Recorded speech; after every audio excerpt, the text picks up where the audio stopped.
아볼로는 성경에 두드러지게 부각된 인물이 아닙니다. 우리가 아볼로 그러면 글쎄 그 사람이 성경에 있었던가 그럴 정도로 미미하게 우리 기억 속에 남아있는 그런 사람입니다만, 저는 오늘 그 사람이 얼마나 대단한 인물인가 하는 것을 여러분과 함께 나누면서 우리의 신앙생활을 좀 점검해 보고자 합니다. 그는 믿는 자들에게 많은 유익을 주었던 인물이요, 또한 반대하는 사람들에게도 지식과 논리로 그들을 압도하는 그런 일을 행해냈던 인물입니다. 성경에는 그가 학문이 많고 성경에 능통할 뿐만 아니라 믿는 도리에도 열심을 갖고 있는 사람이라 그랬습니다. 알렉산드리아에서 난 아볼로라 하는 유대인이 에베소에 이르니 이 사람은 언변이 좋고 성경에 능통한 자라. 누가가 이렇게 성경에 기록할 정도입니다. 사도행전의 저자였던 누가는 알렉산드리아에서 태어난 사람 아볼로라 그렇게 소개를 하고 있습니다. 요즘은 우리가 이제 전국시대에 살다 보니까 별로 그렇게 서울 사람들을 귀하게 여기지 않습니다만, 한 40-50년 전만 해도 서울 사람 그러면 그들은 다른 세계에 사는 사람으로 우리가 여겼던 적이 있습니다. 서울 물만 먹어도 얼굴이 바뀐다고 할 정도로 그런 이야기를 했던 적이 있는데, 이 시대가 어느 때인가 하면 지금으로부터 2000년이 훨씬 넘는 그 이전 세대입니다. 그런 시대에 알렉산드리아 사람이라 지금 누가가 그렇게 소개하고 있는데요. 이 알렉산드리아는 아프리카 대륙의 저 북쪽에 지중해에 붙어 있는 항구 도시입니다. 알렉산드리아는 알렉산더 대왕이 세계를 정복하고 기념으로 세운 그러한 도시국가입니다. 주전 332년에 세웠던 로마 제국의 로마 다음가는 아주 흥성한 그러한 도시 국가였습니다.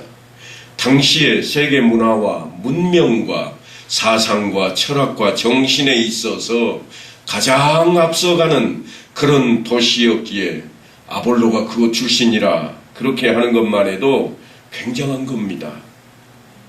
그가 그곳에서 교육을 받고 자랐을 것이기 때문입니다. 바로 그런 아볼로가 그가 가졌던 세상적인 학문과 그가 배웠던 모든 것을 활용해서 사도 바울을 아주 기묘하게 돕는 조력자가 되었습니다.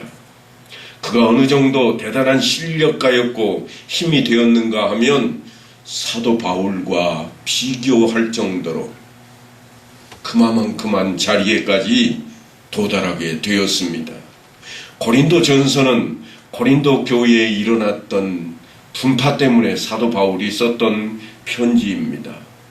지난 시간에도 우리가 살펴보았었습니다만 고린도 교회 안에 4개의 파벌이 생겨났습니다. 교회 안에 파벌, 똑똑한 사람을 중심으로 해서 모이는 그러한 모임이 4개씩이나 생겨났습니다.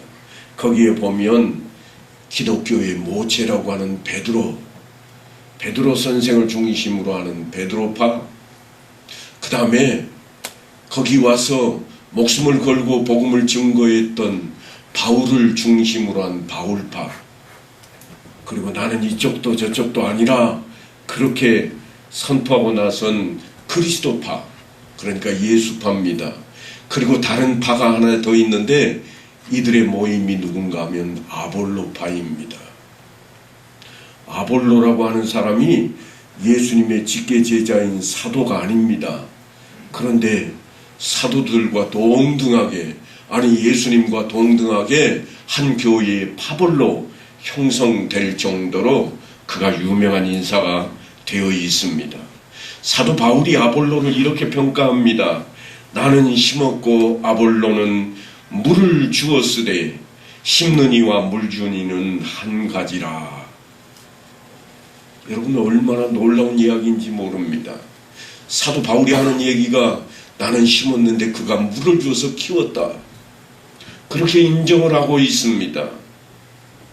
동등하게 하나님 앞에 쓰임받는 일꾼이 되었다고 대등한 아볼로의 지위를 사도 바울이 인정하고 있는 겁니다. 하지만 저는 오늘 아볼로의 그 뛰어난 것들을 통해서 은혜를 받고자 말씀을 시작한 게 아닙니다. 처음에도 말씀을 드렸던 바와 같이 아볼로는 아주 탁월한 재능이 있고 지위를, 자리를 차지하고 있었습니다만 그는 그런 것들을 소인배처럼 사용하지 않았던 인물입니다. 아볼로는 감추어진 사람이었고 우리가 생각하는 것보다 훨씬 뛰어난 그런 인물이었습니다. 그래서 저는 아볼로가 그가 가지고 있는 지식과 가지고 있는 그 지위를 어떻게 사용했는가, 그는 어떻게 활동했는가, 그는 어떻게 신앙생활을 하고 신앙생활 가운데에 그가 봉사하고 헌신했는가, 그 이야기를 좀 하고자 합니다. 그는 정말 우리가 생각해도 아볼로에 대해서는 아무도 이름조차 기억하지 않는 인물로 지금 되어 있습니다. 제가 성경 구절을 읽어서 4개 파 중에 하나의 우두머리로였다 그렇게 하니까 아 맞아 그런 적이 있지 하는 정도일 뿐 여전히 우리 머릿속에는 남아있지 않는 그러한 인물입니다. 다른 사람들이 자신과 바울을 대등한 위치에 실력과 그의 모든 활동을 인정해주고 있는데도 불구하고 그는 교회 안에 자기로 인해서 오해가 생기거나 실족하게 되는 일이 없도록 조심해 또 조심을 하고 있습니다. 사도 바울이 고린도 교회를 세울 때에 그곳에서 브리스길라와 아굴라를 만났습니다. 같이 천막을 지으며 그들에게 예수 그리스도를 잘 가르쳐 놨더니 이들이 나중에 무슨 일을 했는가 하면 저 멀리 이제 고린도가 아닌 저 멀리 땅까지 와서 누구를 만났는가 하면 아볼로를 만나게 됩니다. 아볼로를 만나서 그들이 바울에게 배웠던 지식을 그대로 전수합니다. 그가 물로 세례해 주는 것만 알고 그리스도의 성령 세례를 모르는 것을 인해서 브리스길라가 아볼로에게 가르쳤습니다. 이미 성경에 능통한 자인데 그에게 예수 그리스도에 대한 내용을 가르쳐서 제대로 된 신앙을 심어 놓았더니 그가 그 다음에 어디로 왔는가 하면 바울이 1년 반 동안 고린도에서 열심을 내다 그곳을 떠나올 때에 그곳으로 아볼로가 파송을 받게 됩니다. 그래서 아볼로가 그 자리에 바울이 가르쳤던 사람들을 모아서 교회를 아주 부흥시켰습니다. 얼마만큼 부흥시켰는가 하면 파벌이 4개나 생길 정도로 그렇게 부흥을 시켜놓았습니다. 바울이 처음에 전도할 때는 미미한 그런 교회였음에도 불구하고 아볼로가 그곳에서 열심히 섬겼더니 인산인해가 돼서 교회가 어마어마하게 커졌습니다. 그리고 아볼로는 다시금 에베소를 향해 발걸음을 옮기게 됩니다.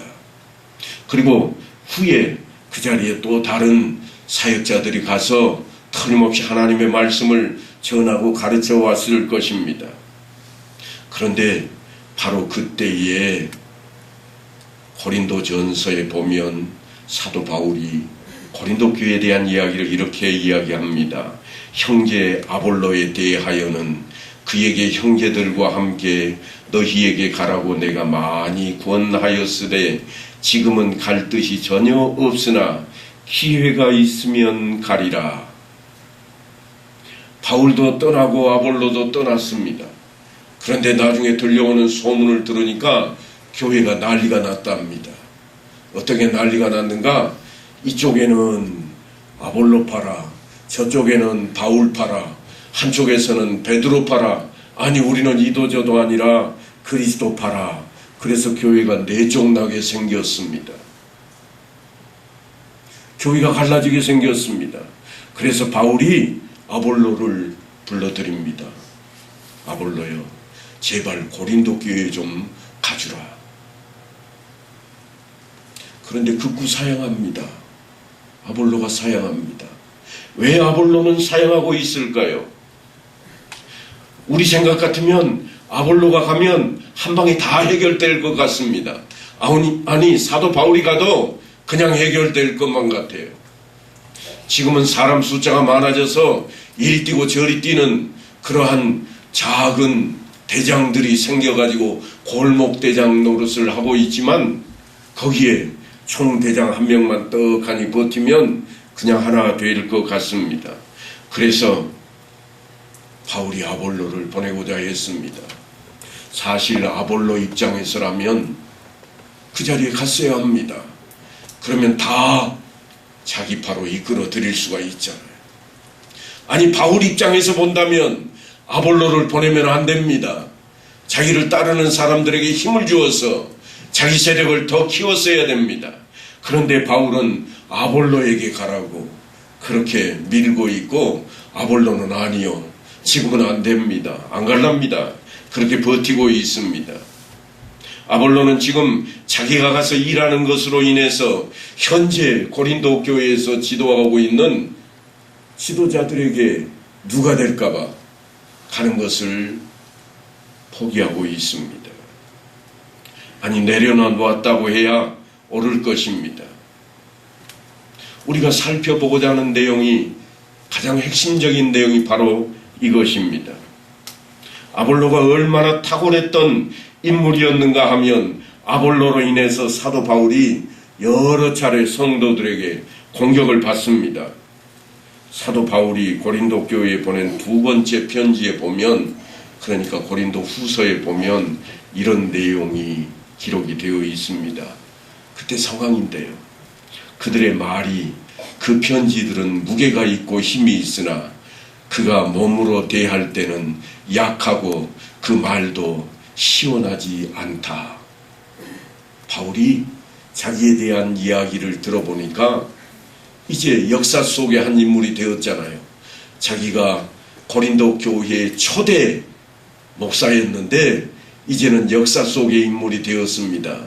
사람들이 뭐라고 그러는가 하면, 바울 초대 목사님, 그 사람은 책은 잘 쓰는데 말은 형편없어. 설교를 가지고 지금 공격을 받게 되었습니다. 말이 시원하지 않다, 그렇게 비방하게 된 이유가 어디 있는가 하면, 두 번째로 왔던, 2대 목사로 왔던 아볼로 때문입니다. 비교가 되었으니까요. 아볼로는 말에 능통한 사람이었습니다. 그래서 사람들은 아볼로가 설교하는 것을 듣기 위해 모여들기 시작했고, 교회는 삽시간에 붕하게 되었던 것입니다. 하지만 우리는 지금 아볼로의 설교를 성경 안에서 한 편도 찾아볼 수가 없습니다. 사도 바울이 막아서 그럴까요? 아니요. 누가는 어떤 것이라도 후대에 알릴 만한 것들이 있으면 다 수집해서 기록을 했던 인물입니다. 그런 누가가 찾지를 못했습니다. 왜 못 찾았을까요? 아볼로가 숨겨버렸습니다. 아볼로는 자기 설교가 세상에 드러나는 것을 원치 않았습니다. 자기가 그렇게 열심히 전해서 많은 사람들이 모여들고 그 말씀의 은혜를 받고 그 말씀을 통해서 감복하고 또한 감동이 물결쳤음에도 불구하고 아볼로는 자기 설교를 슬그머니 숨겼습니다.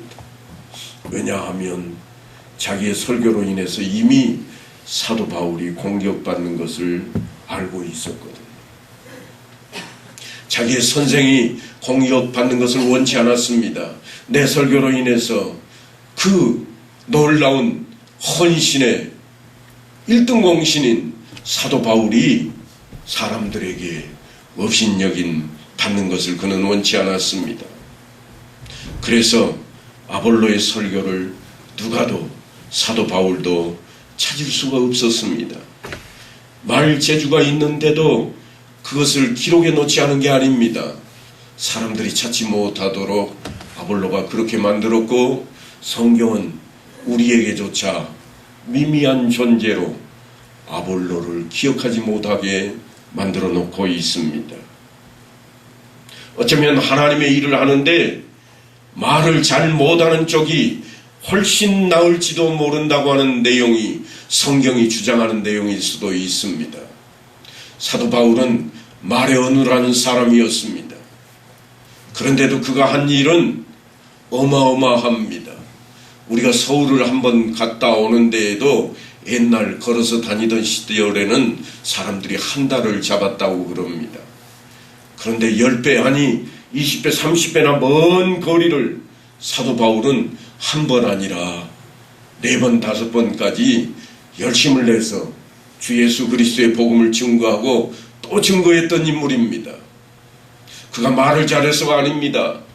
그가 지식은 풍부했습니다만 언변에는 능통하지를 못했습니다. 그럼에도 불구하고 그는 늘 반대파들에 쫓겨다녀야 했습니다. 예수를 믿는 사람들에게는 설교를 잘 못하는 사람으로 낙인이 찍혔고, 예수를 믿는 것을 방해하는 사람들에게는 저 사람은 예수를 전하는 자라 죽여야 되겠다 하고 쫓아다니는 그런 인물이 되어버리고 말았습니다. 그러니까 오늘 본문만 놓고 보면 아볼로에게는 바울만 없었다면, 아니 바울 입장에서 보면 아볼로만 없었더라면 그래도 괜찮았을 것이라 생각할 그런 자리에 있습니다. 그럼에도 불구하고 이 두 사람은 전혀 서로를 질투하거나 시기하지 않고 있습니다. 누가가 사도 바울의 이야기를 이렇게 기록해 놓았습니다. 그가 쓴 이야기를 빌려서 나중에 평하고 있는데요. 원래의 그 내용을 먼저 제가 읽어보겠습니다. 형제들아, 내가 너희를 위하여 이 일에 나와 아볼로를 들어서 본을 보였으니 이는 너희로 하여금 기록한 말씀 밖으로 넘어가지 말라 한 것을 우리에게서 배워 서로 대적하여 교만한 마음을 가지지 말게 하려 함이라. 누가 너를 남달리 구별하였느냐? 내게 있는 것 중에 받지 아니한 것이 무엇이냐? 네가 받았은즉 어찌하여 받지 아니한 것 같이 자랑하느냐? 우리에게 있는 언변도, 우리에게 있는 글을 쓰는 이러한 일들도 다 하나님께로부터 받은 것이라. 네가 잘나서 그런 게 아니라, 사도 바울이 그렇게 외쳤던 이 말씀을 통해 누가는 사도행전을 통해서 사도 바울의 진면모를 그렇게 전해주고 있는 것입니다. 사도 바울은 정말 열심을 내어서 아시아 땅뿐만 아니라 온 유럽에 주의 복음이 증거되기를 원했고, 합력하여 선을 이루게 된다고 하는 놀라운 사실을 우리에게 음미할 수 있도록 지적해 준 인물이었습니다. 아볼로와 바울은 서로가 지금 자기가 만든 것을 가지고 와서 내놓고 사람들 앞에 자랑하고 있는 것이 결코 아닙니다. 경쟁하고 있는 것이 아닙니다.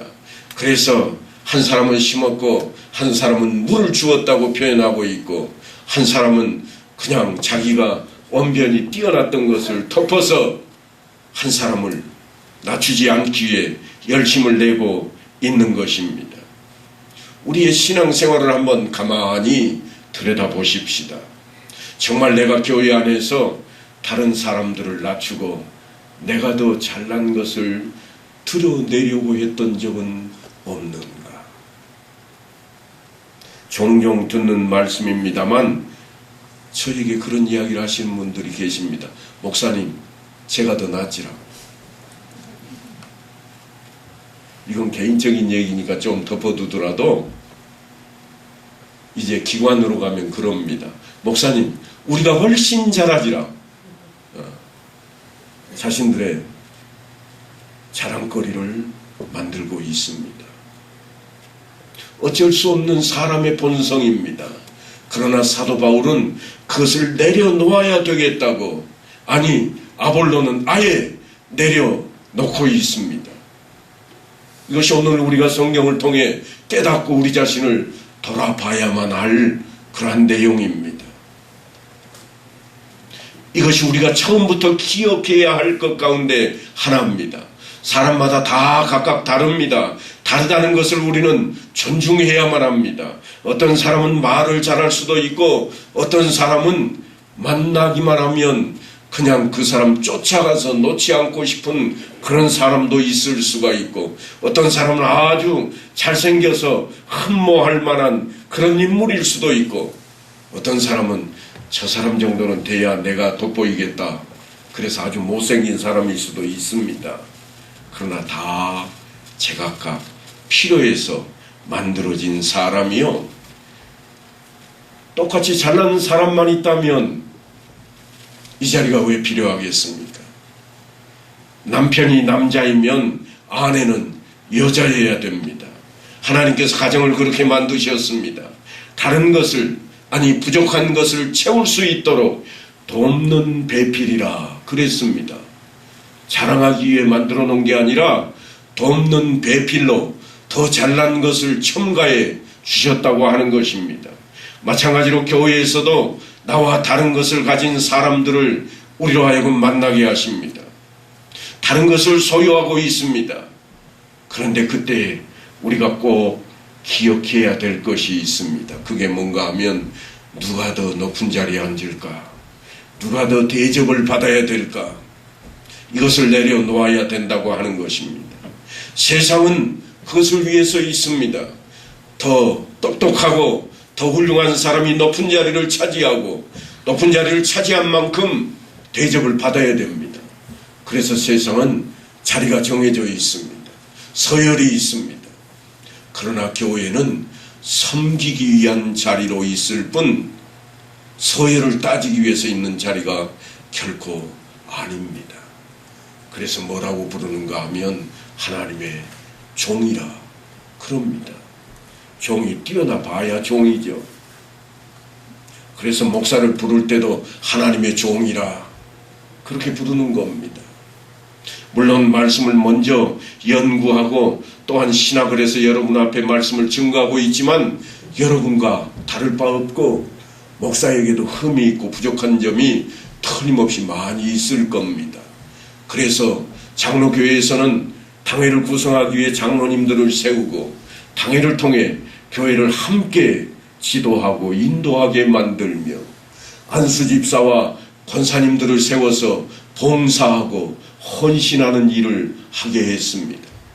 아니, 우리처럼 작은 교회에서는 이제 그 정도는 숫자 가지고 부족하겠다 그래서 서리집사를 세워서 1년 동안은 같이 좀 일하고 협력하자고 그렇게 세워놓은 게 교회의 직분인 것입니다.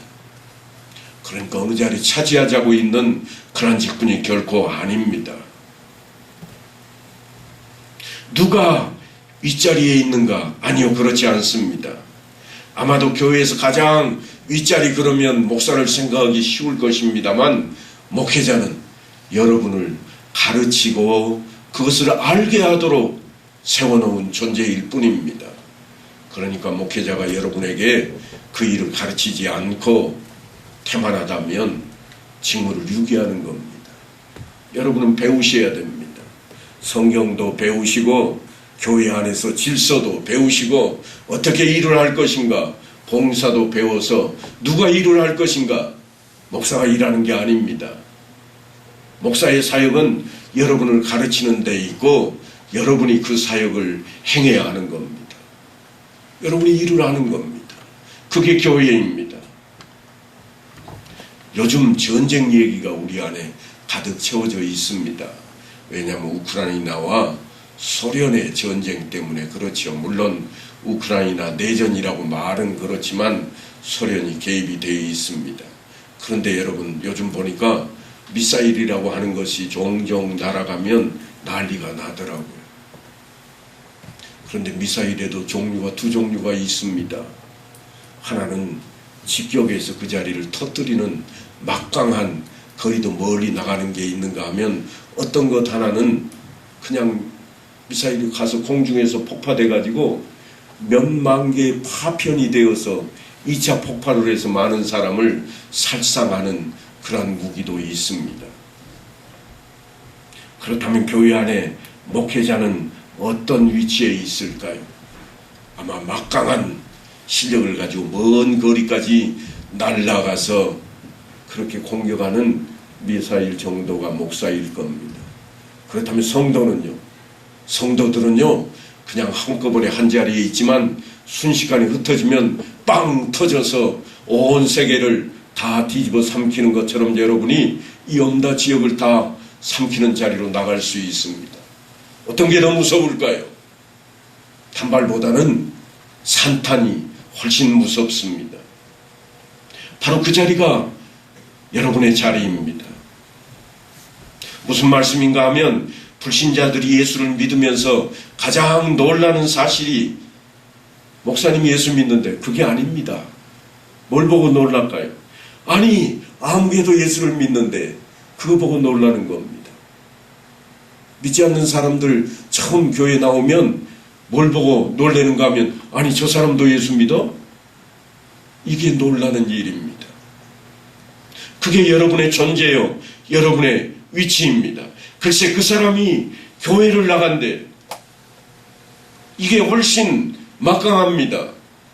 목사가 예수 믿으세요 한 것보다 100배 1000배나 훨씬 막강한 하나님의 생명과 진리의 의의 병기가 바로 여러분입니다. 여러분의 선위치입니다. 여러분은 일시에 터지는 수류탄과 같은 그러한 산탄과 같은 것입니다. 지금은 그저 누런 호박처럼 가만히 매달려 있거나 한쪽 가에 치어져 있는지 모르지만 여러분이 입을 열기만 하면 명절을 통해서 한자리에 모인 자녀들에게 여러분이 입술을 열기만 하면 그 순간은 누런 호박덩어리가 아닙니다. 여러분의 한마디가 유언처럼 전파되어서 믿지 않던 아들이 아니 예수를 모르던 딸이 우리 엄마도 예수 믿었나? 그렇게 바뀔 수가 있게 되는 것입니다. 그게 여러분의 존재요 아주 무서운 가능성을 가진 예수 그리스도의 존재가 여러분을 통해서 일어나게 되는 폭발과 같은 자리가 될 것입니다. 한 영혼을 향해 손을 내밀고 또한 그를 위해 기도하고 엎드리는 여러분의 그 자리가 한 가정을 놀랍게 바꿔놓게 될 것입니다. 점점 고령화되는 그 지역에 우리가 살고 있습니다. 젊은이들은 다 도해지를 향해서 가버리고 점점 시골에는 젊은이들이 없어졌습니다.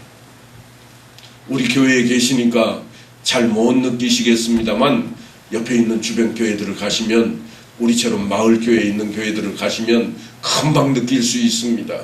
제일 젊은 분이 누구십니까? 목사님이래요. 목사님이 몇 살이 걸려요? 68세래요. 68세가 제일 젊습니다. 그럼 성도들은요? 다 70세, 80세, 90세입니다. 몇 분이나 계시는가? 그나마 그것도 20명, 30명입니다. 그분들 가시면 어떡할까요?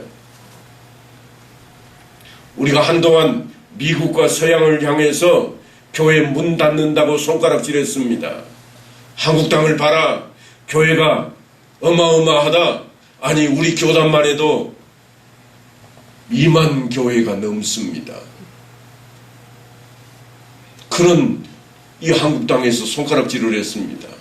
야 교회가 문을 닫는다고? 말도 안 돼. 그 교회 우리 좀 주지. 지금은요 우리가 그 걱정을 해야 될 때가 됐습니다. 10년만 지나면 20명 30명 있는 교회들이 우리 한평 지역만 해도 적어도 3, 40개 교회는 어쩔 수 없이 문을 닫아야 되는 그런 위치에 있습니다. 우리 교회는 안 그럴까요?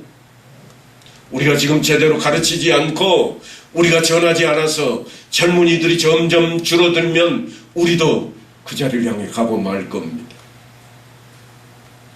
지난 연말 당회 때 깜짝 놀란 사실이 있습니다.